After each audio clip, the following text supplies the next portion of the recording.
পশ্চিমবাংলায় ৬টি বিধানসভা কেন্দ্রের উপনির্বাচন শেষ হলো। হাড়োয়া কেন্দ্রে লক্ষাধিক ভোটে জয়ী হতে চলেছেন তৃণমূল কংগ্রেসের প্রার্থী শেখ রবিউল ইসলাম। বহিরাগত নয়, হাড়োয়া বিধানসভা নিজের কেন্দ্রে ভোট দিয়ে কি বললেন হাড়োয়া পঞ্চায়েত সমিতির সহসভাপতি তথা যুব তৃণমূল কংগ্রেসের সভাপতি আব্দুল খালেক মোল্লা। আপনারা দেখছেন সেই বিশেষ মুহূর্তের ধারণকৃত ভিডিও চিত্র আজকের স্বরূপনগর পত্রিকার অনলাইনে। 13ই নভেম্বর রাজ্যে 6টি বিধানসভা কেন্দ্রে মেদিনীপুর, তালডাঙ্গা, নৈহাটি, সিতাই, মাদারিহাট সহ হাড়োয়া বিধানসভা কেন্দ্রে সকাল থেকে শান্তিপূর্ণ পরিবেশে কেন্দ্রীয় বাহিনীর ঘেরাটোপে উৎসবমুখর পরিবেশে স্থানীয়রা নিজ নিজ ভোটাধিকার প্রয়োগ করলেন।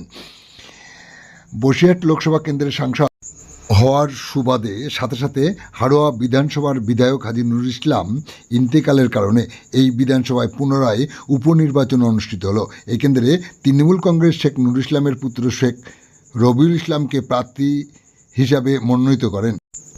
এদিন এলাকার সাধারণ ভোটাররা স্বতঃস্ফূর্তভাবে উৎসবমুখর পরিবেশে তাদের ভোটাধিকার প্রয়োগ করতে দেখা যায়। বহিরাগত নয়, হাড়োয়া বিধানসভা কেন্দ্রে নিজের ভোটাধিকার প্রয়োগ করেন হাড়োয়া পঞ্চায়েত সমিতির সহসভাপতি তথা যুব তৃণমূল কংগ্রেসের সভাপতি আব্দুল খালেক মোল্লা।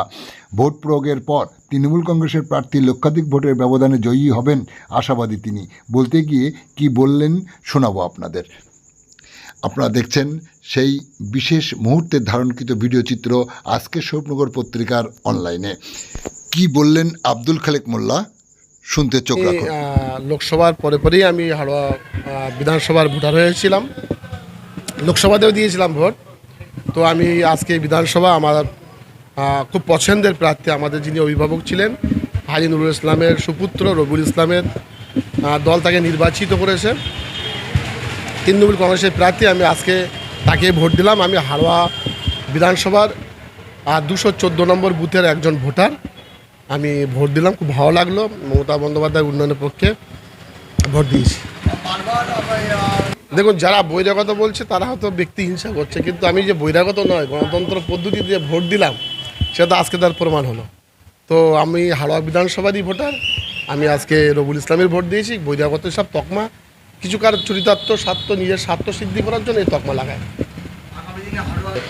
খুব ভালো সংগঠন, আরও মজবুত হবে। আমি হাড়োয়া পঞ্চায়েত সমিতির সহসভাপতি, এর আগে পূর্বতন আমি সভাপতি ছিলাম, এখন যুব তৃণমূল কংগ্রেসের সভাপতি।